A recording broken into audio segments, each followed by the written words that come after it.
សួស្តីក៏ដូចជាស្វាគមន៍អ្នកទាំងអស់គ្នាមកកាន់នៃការសម្រាយរឿងថ្មីទៀតហើយថ្ងៃនេះ admin នឹងលើកយកសាច់រឿងថ្មីមួយដែលល្អមើលខ្លាំងមែនទែនដើម្បីធ្វើជាការសម្រាយចែកជូនអ្នកទាំងអស់គ្នាសម្រាប់ការទស្សនាដែលសាច់រឿងរបស់យើងគឺចង់និយាយអំពីក្រុមកុលសម្ព័ន្ធមួយបានទៅធ្វើសង្គ្រាមជាមួយនឹងសត្វទីងអញ្ចឹងណាតើកុំឲ្យខាតពេលយូរយើងចូលទៅកាន់សាច់រឿងរបស់យើងតែម្ដងដែលសាច់រឿងរបស់យើងគឺកំពុងតែមានសត្វខ្ទីងមួយហ្នឹងបាននាំនៅកូនកុលសម្ព័ន្ធហ្នឹងធ្លាក់ទៅក្នុងជ្រោះដ៏ជ្រៅមួយហើយពួកគេពិតជាខឹងសម្បាខ្លាំងមែនទែនក៏លេចមកមើលកូនស្រីរបស់មេកុលសម្ព័ន្ធនេះវិញគេក៏បានធ្លាក់ពីលើជ្រោះហ្នឹងមកជាប់ទៅជាមួយនឹងផ្ទាំងថ្មដែលនៅជាប់ជាមួយនឹងកលៀតថ្មដ៏តូចខ្លាំងមែនទែនហើយពេលនឹងដែរមេកុលសម្ព័ន្ធរបស់យើងគេក៏ចង់ចុះទៅយកកូនរបស់គេឡើងវិញ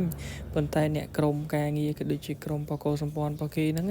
ក៏បានត្រឡប់មកវិញដើម្បីធ្វើការសងសឹកទៅលើក្រុមសត្វខ្ទីងហើយនៅទីបំផុតនោះឪពុករបស់គេក៏បានមកអើតមើលនៅជ្រោះនឹងម្ដងទៀតហើយក៏គេគិតថាកូនស្រីរបស់គេហ្នឹងត្រូវបានស្លាប់ចឹងហើយពួកគេក៏បានរៀបចំពិធីបុណ្យតាមប្រពៃណីនិងបានត្រឡប់ទៅកាន់ទីជម្រករបស់គេវិញហើយមិនយូរប៉ុន្មានហ្នឹងក៏ត្រូវបានសត្វក្អែកសត្វខ្វែកមកចឹកតែចំពេលនឹងដែរកូនបកគោសម្ព័ន្ធរបស់យើងក៏បានដឹងខ្លួនហើយក៏បានស្រែកឲ្យគេជួយឆោឡោខ្លាំងមែនទែនហើយជើងរបស់គេនិងដៃរបស់គេគឺត្រូវបានបាក់ចឹងណាប៉ុន្តែក៏លេចមកមើល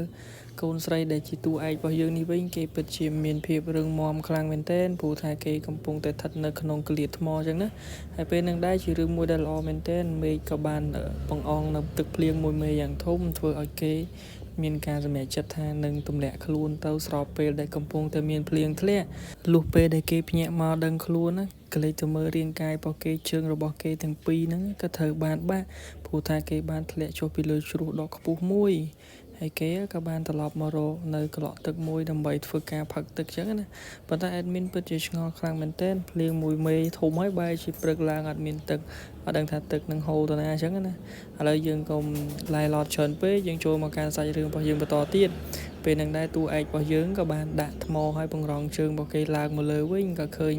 នៅក្រុមកុលសម្ព័ន្ធរបស់គេហ្នឹងក៏បានធ្វើពិធីថាគេស្លាប់ចឹងណាហើយគេពិតជាខឹងខ្លាំងមែនទែនក៏ខិតខំប្រឹងប្រែងបន្តដើរចេញទៅហើយពេលនឹងដែរ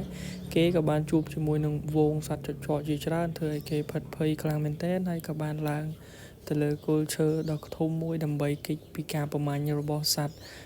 ចចកអញ្ចឹងណាលុះព្រឹកឡើងដែលគេបានគេចផុតពីជីវិតពីការប្រមាញ់របស់សត្វចចកមួយយប់ហ្នឹងគេក៏បានក្រោកមកក៏ឃើញនៅអាកូនឆ្កែចចកមួយដែលកំពុងតែមានរបួសហើយគេពិតជាចង់សម្លាប់ខ្លាំងមែនទែនព្រោះគេបារម្ភថាសត្វចចកហ្នឹងគឺជាសត្វដែលសម្លាប់មនុស្សអញ្ចឹងណាប៉ុន្តែគេក៏មានទឹកចិត្តអាណិតនិងមាននិស្ស័យជាមួយនឹងកូនឆ្កែចចកហ្នឹងគេក៏បានយកខ្សែមួយដើម្បីរុំនៅអាមាត់កូនឆ្កែចចកហ្នឹងហើយយកអាកូនឆ្កែចចកហ្នឹងទៅតាមខ្លួនរបស់គេដើម្បីធ្វើការព្យាបាលអញ្ចឹងណាហើយពេលហ្នឹងដែរកូនឆ្កែចចករបស់យើងក៏ពិតជាពូកែខ្លាំងមែនទែនយើងក៏លេចមកមើលមានន័យថាតួស្រីរបស់យើងនិងឆ្កែចចកនេះមាននិស្ស័យជាមួយគ្នាហើយគេក៏បានបន្តនៅឲ្យទឹកឲ្យចំណីអាហារទៅដល់អាកូនឆ្កែចចកហ្នឹងយប់ទី2ជាមួយនឹងកូនឆ្កែចចកដ៏ខ្ជូតមួយគេក៏បានធ្វើម្ហូបហើយក៏បានញ៉ាំហើយគេក៏បាននឹកតួស្រីរបស់យើងហ្នឹងគេក៏បានស្ដីបន្ទោសទៅលើអាកូនឆ្កែហ្នឹងកូនឆ្កែហ្នឹងពិតជាចេះខ្លាំងមែនទែនហើយគេក៏បានយកនៅសម្លៀកបំពាក់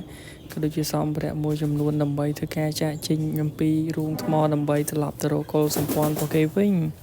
ហើយពេលហ្នឹងដែរគេក៏បានមានចិត្តថាចង់ទៅចោលអាកូនឆ្កែចចកហ្នឹងប៉ុន្តែកូនឆ្កែចចករបស់យើងនៅតែបន្តដើរតាមទៅលើតួស្រីហើយពេលហ្នឹងដែរគេក៏បានជួបជាមួយនឹងវងខ្ទីង3អញ្ចឹងណាហើយកូនឆ្កែចចករបស់យើងគេក៏បានទៅបដិញអាសត្វខ្ទីងហ្នឹងដើម្បីឲ្យរត់គេចធ្វើឲ្យតួស្រីរបស់យើងរួចខ្លួនអញ្ចឹងមិនត្រូវបានពីការវាយប្រហាររបស់សត្វខ្ទីងអញ្ចឹងទៅហើយតួស្រីរបស់យើងក៏គេកាន់តែមានចិត្តអាណិតនិងស្រឡាញ់ទៅលើកូនឆ្កែហ្នឹងគេក៏បានបន្តដំណើររួមគ្នាទៅមុខទៀតកាត់ព្រៃកាត់ផ្សៃជាមួយនឹងអាកាសធាតុដ៏ត្រជាក់ហើយកូនឆ្កែចចកនេះពិតជាចេះខ្លាំងមែនទែនគេក៏បានដេញចាប់នៅអាសត្វតូចៗអញ្ចឹងដើម្បីសម្រាប់ធ្វើជាអាហារជាមួយនឹងតួស្រីរបស់យើងអញ្ចឹងទៅហើយពួកគេក៏បានបន្តយប់ទី3ជាមួយគ្នាទៀតដែលកំពុងតែស្ថិតជាប់នៅកន្លែងមួយដែល